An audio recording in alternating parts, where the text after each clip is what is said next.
Selamat datang di channel Ye Chen Ping Mania. Penguasa Istana Naga Langit bab 4104 sampai bab 4106. Terima kasih kepada semuanya yang sudah like dan subscribe. Semoga selalu diberikan kesehatan dan kesuksesan. Guru telah berkultivasi di sini, saya telah mencuri dan belajar selama ratusan tahun. Untungnya guru baik hati, mengetahui bahwa saya telah mencuri dan belajar, bukannya menegur saya, dia malah menerima saya sebagai muridnya. Kalau tidak, aku tidak akan bisa berubah menjadi manusia, paling-paling aku hanya akan menjadi iblis tikus, aku tidak tahu kapan aku akan dibunuh. Sejak Tuan menyerahkanmu kepadaku, kamu harus belajar dengan giat, jangan berpikir untuk bermalas-malasan. Kapan kamu bisa menghancurkan formasi di sekitarmu, kapan kamu bisa pergi? Pria paruh baya itu berkata kepada Chen Ping. Dipahami. Chen Ping tahu bahwa dia tidak akan bisa melarikan diri dari sini, jadi dia mempelajari seni pola ilahi dengan nyaman. Chen Ping duduk dengan lutut bersilang sementara pria paruh baya itu berbicara kepada Chen Ping tentang metode pengukiran pola dewa kuno. Mendengarkan narasi kakak laki-lakinya, Chen Ping perlahan menyadari bahwa ada perbedaan antara pola ilahi kuno ini dan ukiran pola formasi biasa. Melihat Chen Ping mendengarkan dengan penuh perhatian, pria paruh baya itu mengangguk puas dan berkata, perbedaan antara pola ilahi terletak pada kenyataan bahwa pola tersebut dapat diukir tanpa harus bergantung pada energi spiritual seorang kultivator untuk membentuk formasi besar. Orang biasa yang mengetahui seni pola ilahi juga mampu mengukirnya, dan pola ilahi tidak memerlukan energi spiritual sebagai media untuk membukanya, yang diperlukan hanyalah jiwa ilahi sendiri. Saya akan mengajari Anda ukiran pola ilahi sekarang, Anda perlu mengendalikan kesadaran Anda dan jangan pernah menggunakan energi spiritual Anda. Anda perlu menempatkan seluruh kesadaran Anda di atas pola ketuhanan ini, membayangkan bahwa Anda adalah bagian dari pola ketuhanan, dan bahwa seluruh formasi adalah milik bagian dari tubuh Anda. Jangan menganggap pola ilahi ini sebagai senjata untuk bertahan melawan musuh, Anda harus menganggapnya sebagai tubuh Anda. Pria paruh baya itu dengan hati-hati menceritakan kepada Chen Ping. Chen Ping mendengarkan dengan penuh perhatian, mengulangi kata-kata pria paruh baya itu di dalam hatinya beberapa kali. Setelah dia selesai berbicara, pria paruh baya itu melambaikan tangannya dan kain kuning sepanjang 1 kaki dan lebar beberapa kaki muncul di depan Chen Ping. Ini memiliki pola ilahi, kamu dapat mengikuti latihannya sekarang. Setelah mengatakan itu, sosok pria paruh baya itu menghilang, kembali menjadi seekor tikus putih kecil, dan kemudian mencicit saat dia meninggalkan gubuk jerami. Chen Ping melihat ke arah kain kuning yang besar, memang ada banyak pola dewa yang terukir di atasnya, masing-masing tidak terlalu besar, tetapi ada garis-garis kecil yang tak terhitung jumlahnya di atasnya, masing-masing memiliki korelasi dan sepertinya memiliki semacam aturan. Chen Ping melihat dengan hati-hati, dan semakin dia melihat, dia menjadi semakin terkejut ketika dia menyadari bahwa setiap pola dewa ini adalah sebuah formasi, dan seluruh pola dewa pada kain kuning ini adalah formasi yang jauh lebih besar. Itu berarti formasi besar terdiri dari banyak formasi kecil, dan di dalam formasi kecil, memiliki formasi yang lebih kecil. Jika formasi semacam ini dipecahkan, dikhawatirkan akan lebih sulit daripada naik ke langit. Kompleksitas pola ilahi melampaui jiwa Chen Ping, tetapi Chen Ping tidak berniat menyerah. Menurut pola formasi pada kain kuning, Chen Ping perlahan mulai mengukirnya, menahan napas dan membuang gangguannya. Chen Ping mengukirnya berulang kali. Waktu berlalu, Chen Ping sudah melupakan waktu. Entah berapa lama waktu yang dibutuhkan untuk mengukirnya, Chen Ping kemudian menggambar pola yang sama seperti labu, dan mengukir semua pola formasi pada kain kuning.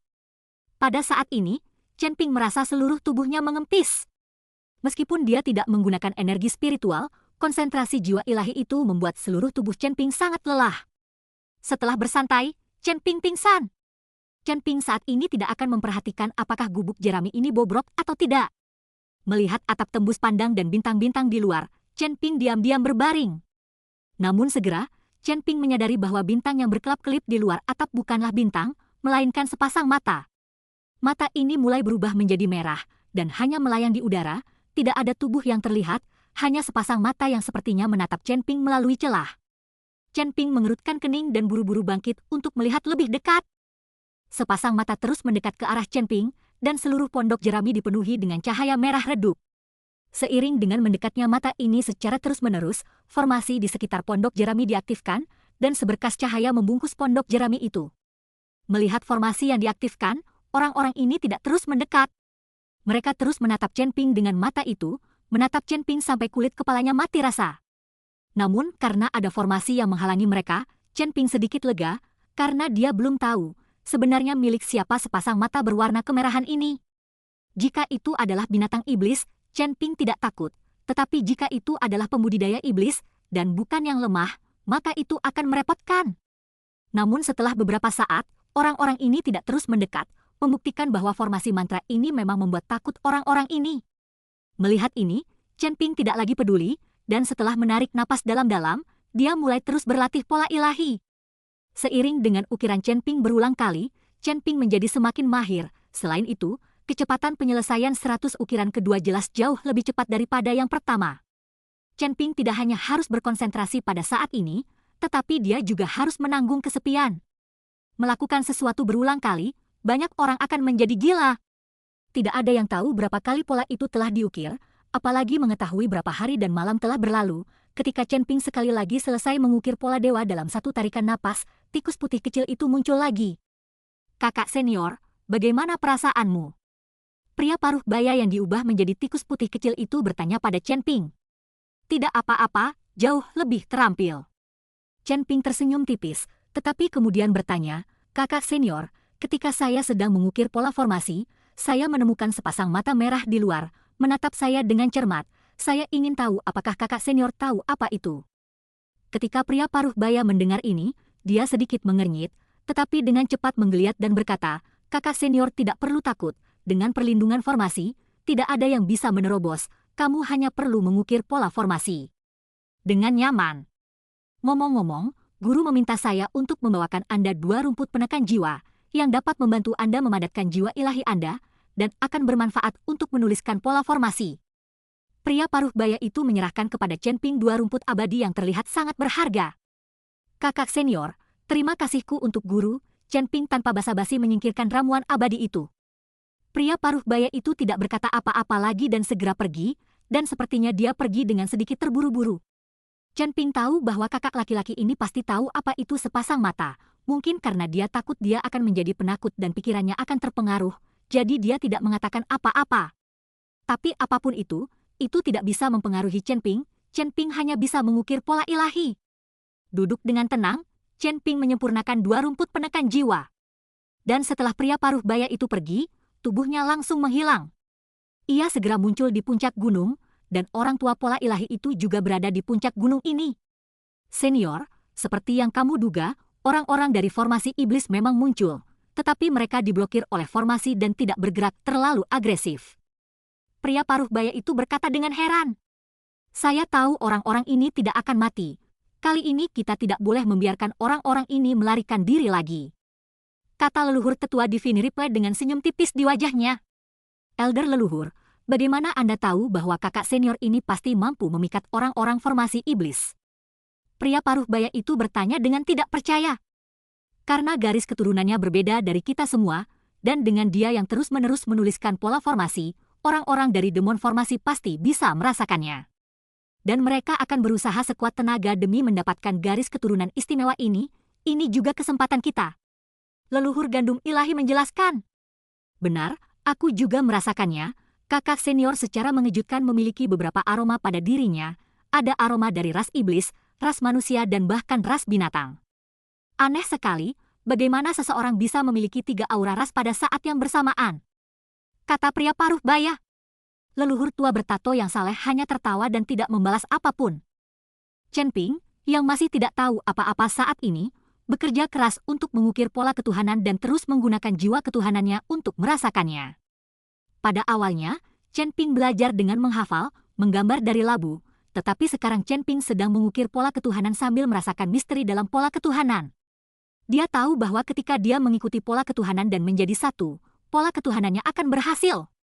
Tetapi kapan dia akan berhasil, Chen Ping tidak tahu, jadi dia hanya bisa menggandakan usahanya. Dia tidak bisa terjebak di tempat ini terlalu lama, masih banyak hal yang harus dia lakukan.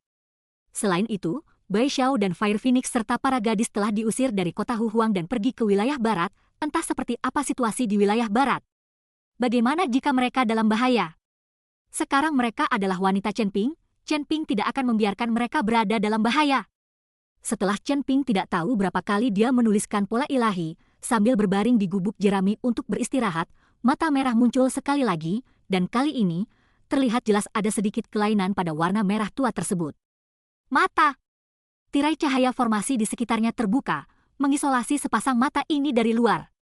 Chen Ping sangat bingung di dalam hatinya, apa sih yang selalu menatapnya dari dekat? Chen Ping mencoba menggunakan mata dunia bawah surgawi untuk melihat pihak lain, tetapi yang mengejutkan, mata dunia bawah surgawi juga tidak dapat menembus formasi di sekitarnya. Harus dikatakan bahwa kata-kata ini, formasi pola ilahi, memang kuat, jauh lebih kuat daripada rune formasi yang bertuliskan energi spiritual. Chen Ping hanya menutup matanya dan tidak melihat apapun, beristirahat dengan baik sebelum melanjutkan menuliskan pola ilahi. Seiring dengan setiap ukiran, persepsi Chen Ping tentang pola ilahi semakin dalam 1 poin. Dan karena rumput penekan jiwa itu, Chen Ping merasa kekuatan pikirannya juga menjadi jauh lebih kuat, dan setiap kali dia mengukir, Chen Ping dengan sengaja menyuntikkan kekuatan pikirannya secara perlahan ke dalam pola ilahi. Pada saat ini, Chen Ping sudah memiliki perasaan menyatu dengan pola ilahi. Setiap kali dia mengukir pola ilahi, dia merasa bahwa pola ilahi itu seperti pembuluh darah di tubuhnya sendiri, dan aliran kekuatan terus berlanjut. Pola ilahi seperti aliran darah.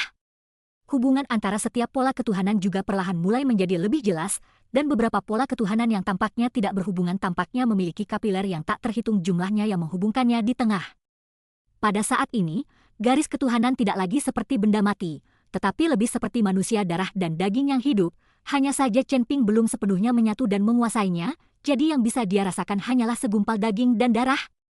Saya tidak tahu berapa lama, tetapi pria paruh baya itu datang lagi, dan kali ini dia tidak membawa ramuan obat apapun, melainkan membawa sebotol anggur berkualitas dan beberapa makanan. Meskipun pada tingkat kekuatan Chen Ping, bahkan jika mereka tidak makan atau minum, itu tidak masalah sama sekali. Namun, minum dan makan daging bukanlah solusi untuk makanan dan pakaian, melainkan perasaan yang mereka inginkan. Kakak senior, istirahatlah. Guru memintaku membawakan anggur dan daging yang enak untuk diminum bersamamu. Pria paruh baya itu berkata sambil meletakkan anggur dan makanan di atas meja yang sudah usang. Chen Ping mengangguk dan mengikuti pria paruh baya itu sambil makan dan minum. Meskipun keduanya tidak bertemu beberapa kali, Chen Ping memiliki perasaan yang baik tentang apa yang disebut kakak laki-laki di depannya ini. Melalui percakapan, Chen Ping juga mengetahui bahwa nama kakak laki-lakinya yang berwujud tikus adalah Wei Chichori. Nama ini masih diberikan kepadanya oleh leluhur penatua Ripple Ilahi. Saudara senior Bai, saya ingin tahu bagaimana keadaan Gu Tianzhao. Chen Ping bertanya pada Chichori putih. Chen Ping masih mengkhawatirkan Gu Tianzhao karena dia telah berjanji pada Gu Tianzhao bahwa dia akan membantunya menjadi master pintu dan dia bisa mendapatkan giok darah itu. Ini jika Gu Tianzhao tidak bisa menunggu dan melakukannya sendiri, lalu bagaimana Chen Ping masih bisa mendapatkan giok darahnya? Kakak senior masih memikirkan tentang giok darah, kan? Kata Chichori putih sambil tersenyum. Chen Ping membeku, lalu berkata dengan malu-malu, saudara senior Bai, bagaimana kamu mengetahui semua ini? Hahaha, ada apa dengan sekte 2 yang bisa luput dari pandangan guru? Tapi jangan khawatir, Gu Tianzhao baik-baik saja. Kamu sekarang mengerahkan seluruh energimu untuk mempelajari pola ilahi. Ketika kamu pergi dari sini setelah kesuksesan besarmu, yang perlu kamu lakukan terhadap sekte 2 adalah membuka mulutmu. Chichori putih tertawa terbahak-bahak. Bersambung.